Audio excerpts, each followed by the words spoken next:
ಇಲಾಖೆ ಮತ್ತು ಇಲಾಖೆಯಲ್ಲಿರುವಂಥ ಕಾರ್ಯಕ್ರಮಗಳನ್ನು ಈಗ ನಾವು ರಿವ್ಯೂ ಮಾಡೋದಿರುತ್ತೆ. ಈಗಾಗಲೇ ನಿಮ್ಗೆ ಗೊತ್ತಿದ್ದಂತೆ ನಾನು ಒಂದೊಂದು ಇಲಾಖೆಯನ್ನೇ ಹೇಳಿದರು. ಒಂದೊಂದು ಇಲಾಖೆಯಲ್ಲೂ ನಾವು ರಿವ್ಯೂ ಮಾಡಬೇಕಾದಂಥ ಕಾರ್ಯಕ್ರಮಗಳು ಸಾಕಷ್ಟಿರುತ್ತೆ. ಉದಾಹರಣೆ ಆರೋಗ್ಯ ಇಲಾಖೆಯಲ್ಲಿ ಇಲ್ಲಿ 6 ನಮ್ಮ ಕಾರ್ಯಕ್ರಮಗಳನ್ನು ರಿವ್ಯೂ ಮಾಡೋದಿರುತ್ತೆ. ಹಾಗೆ ಕೃಷಿ ಮತ್ತು ರೈತರ ಕಲ್ಯಾಣ ಇಲಾಖೆಯಲ್ಲಿ 10 ಇರುತ್ತೆ.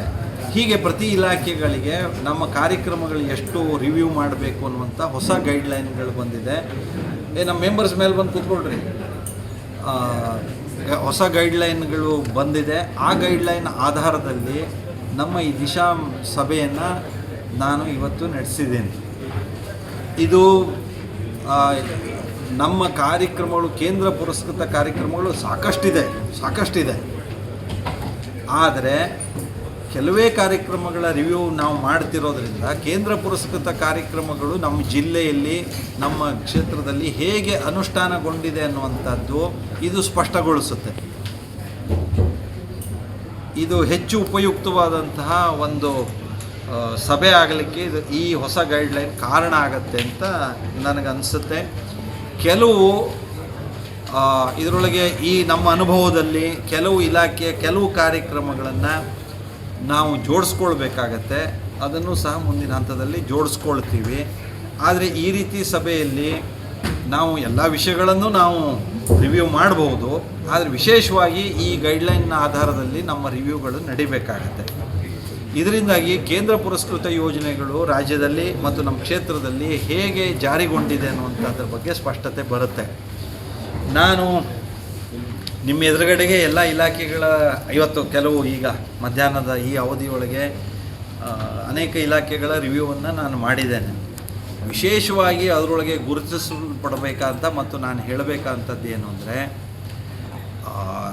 ಎಲ್ಲ ಯೋಜನೆಗಳ ಅನುಷ್ಠಾನದಲ್ಲಿಯೂ ರಾಜ್ಯ ಸರ್ಕಾರದ ಜವಾಬ್ದಾರಿ ಹೆಚ್ಚಿಂದ ಇದ್ದೇ ಇದೆ. ನಾನು ಮತ್ತೆ ಇದನ್ನು ಕಾಲಕ್ಕೆ ಹೇಳ್ತಾನೇ ಇದ್ದೀನಿ, ಇವತ್ತು ಹೇಳ್ತೀನಿ. ಯಾಕೆಂದರೆ ರಾಜ್ಯ ಸರ್ಕಾರದ ಮೂಲಕವೇ ಕೇಂದ್ರ ಸರ್ಕಾರ ತನ್ನ ಎಲ್ಲ ಯೋಜನೆಗಳನ್ನು ಅನುಷ್ಠಾನಗೊಳಿಸಬೇಕಾಗತ್ತೆ. ಹಾಗಾಗಿ ರಾಜ್ಯ ಸರ್ಕಾರ ಸ್ಪಂದಿಸಿದೊರ್ತು ಕೇಂದ್ರ ಸರ್ಕಾರದ ಯೋಜನೆಗಳು ಫಲಪ್ರದವಾಗಿ ಅನುಷ್ಠಾನ ಆಗೋದಿಲ್ಲ.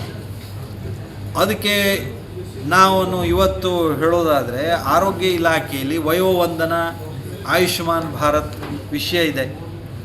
ನಮ್ಮ ಜಿಲ್ಲೆಯಲ್ಲಿ ನಮ್ಮ ನಿರೀಕ್ಷಿತ ಅದರ ಬೆಳವಣಿಗೆ ಇಲ್ಲ. ಅದಕ್ಕೆ 10% ವಯೋವಂದನ ಆಗಿದೆ ಅಂದರೆ, ಸುಮಾರು 50ರಷ್ಟು ಆಯುಷ್ಮಾನ್ ಭಾರತ್ ಯೋಜನೆಯಲ್ಲಿ ಕಾರ್ಡ್ ಕೊಟ್ಟಿದ್ದಾರೆ ಅಂದರೆ, ನಮ್ಮ ಸ್ಪಂದನ ಜಿಲ್ಲಾಡಳಿತದಲ್ಲಿ ಇನ್ನೂ ಹೆಚ್ಚಾಗಬೇಕಂತ ಅಗತ್ಯತೆ ಇದೆ.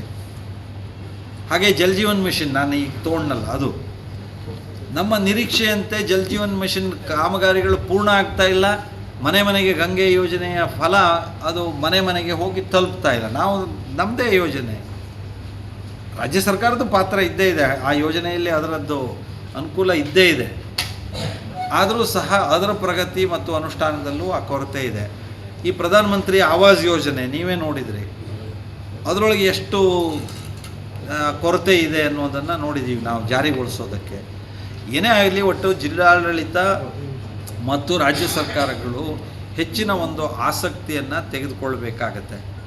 ಇದರ ಹೊರತಾಗಿ ನಾನಿವತ್ತು ಹಾರ್ಟಿಕಲ್ಚರು, ಫಿಶರೀಸು ಈ ರೀತಿ ಇಲಾಖೆಗೆ ನಮ್ಮ ಜಿಲ್ಲೆಯಲ್ಲಿ ಉದ್ಯೋಗ ಸೃಷ್ಟಿಗೆ ಬೇಕಾದಂತಹ ಕೆಲವು ಕಾರ್ಯಕ್ರಮಗಳನ್ನೆಲ್ಲ ಫಲಪ್ರದವಾಗಿ ಅನುಷ್ಠಾನಗೊಳಿಸಬೇಕು ಮತ್ತು ಇನ್ನೂ ಹೆಚ್ಚಿನ ಅವಕಾಶಗಳನ್ನು ಸೃಷ್ಟಿಗೆ ಕಾರಣ ಆಗಬೇಕು ಅನ್ನೋದನ್ನು ನಾನು ಹೇಳಿದ್ದೀನಿ.